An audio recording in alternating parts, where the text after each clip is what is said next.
नमस्कार दोस्तों, बहुत बहुत स्वागत है आपका। दोस्तों आज इस वीडियो में हम जानेंगे बिहार विधानसभा चुनाव का सबसे ताजा ओपिनियन पोल के आंकड़े क्या कहते हैं। ये आंकड़े और बहुत उलटफेर वाले होने वाले हैं। इसके पहले आपने इंडिया टुडे का ओपिनियन पोल देखा, आपने एबीपी न्यूज से वोटर का ओपिनियन पोल देखा तथा लोक नीति CSDS का ओपिनियन पोल देखा, जिसमें आपने साफ साफ देखा कि किस प्रकार से एनडीए को पूर्ण बहुमत मिलती हुई नजर आ रही थी। लेकिन यहाँ पे बता दें, अभी का जो ओपिनियन पोल हम देखने जा रहे हैं ये सबसे अलग है और बहुत ही उलटफेर करने वाला है। दोस्तों अगर जो आप चाहते हो कि हम आपके विधानसभा सीट का ओपिनियन पोल सबसे पहले बताएं तथा 10 तारीख को आपको जो नतीजे आएंगे वो सबसे पहले देखने को मिले, तो चैनल को सब्सक्राइब करने के साथ साथ आप नीचे कमेंट बॉक्स में अपने विधानसभा सीट का नाम कमेंट करके जरूर बताओगे।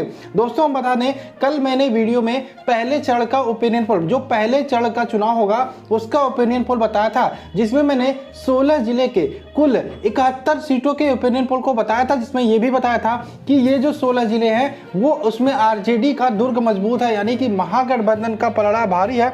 और उसमें भी जो 71 सीटें थी उसमें महागठबंधन ज्यादातर सीटें जीत रही थी, यानी कि 50% से ज्यादा सीटें महागठबंधन के खाते में जा रही थी। वहीं पे आपको यह भी पता होना चाहिए कि बिहार में कुल 243 विधानसभा सीटें आती हैं, जहां पर सरकार बनाने के लिए 122 सीटों की जरूरत होती है। वहीं पहले चरण का जो मतदान है वो 4 दिन दूर है, यानी कि बात करें 28 अक्टूबर को पहले चरण का मतदान होना है, जिसमें 16 जिले के कुल 71 महत्वपूर्ण सीटों पर चुनाव डाले जाएंगे। वहीं पे बात करें इस बार नतीजों की, तो 10 नवंबर को नतीजे आने वाले हैं। वहीं पे एक बड़ा बदलाव जो इस बार देखने को मिल सकता है आपको, एलजेपी एनडीए से अलग होकर लड़ रही है। हालांकि एलजेपी बार बार जो भी ट्वीट कर रही है, जो भी प्रचार कर रही है, वहां पे प्रधानमंत्री का नाम जरूर ले रही है कि प्रधानमंत्री से हमारा कोई दिक्कत नहीं है, हमारा जो दिक्कत है वो नीतीश कुमार से है, जेडीयू से। अगर नीतीश कुमार दोबारा मुख्यमंत्री बनते हैं तो बिहार अंधेरी रातों में जाने वाली है। वहीं एक और बड़ी खबर ये निकल के आ रही है, लगे हाथ एलजेपी ने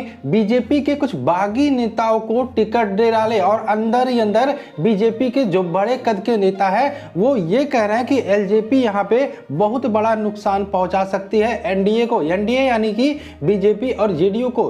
तो चलिए ये देखते हैं क्या कहता है ओपिनियन पोल, और इस ओपिनियन पोल के हिसाब से किस पार्टी को कितनी सीटें जाती हुई दिखाई दे रही है। दोस्तों बात कर ले, ये जो ताजा ओपिनियन पोल है इसके हिसाब से अगर जो देखा जाए तो महागठबंधन यहाँ पे पूर्ण बहुमत से बिहार में सरकार बना सकती है।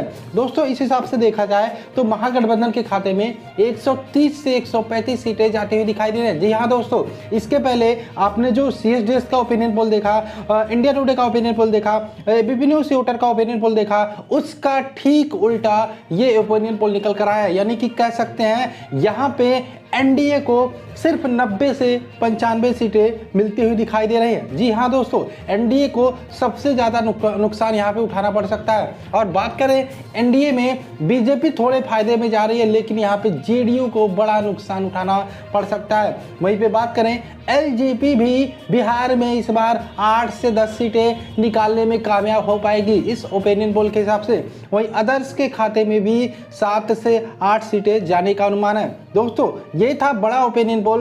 इसके हिसाब से अगर जो हम देखें तो महागठबंधन 130 से 135 सीटें जीतकर बिहार में वापसी कर रही है, यानी कि तेजस्वी यादव बिहार के नए मुख्यमंत्री बन सकते हैं। तो दोस्तों आपको कैसा लगा ओपिनियन पोल, आप किस पार्टी को वोट दे रहे हैं, आप मुझे कमेंट करके जरूर बताइए। चैनल पे नए तो चैनल को सब्सक्राइब करके जाइएगा। चलिए मिलते हैं नेक्स्ट वीडियो में। जय हिंद दोस्तों, जय भारत।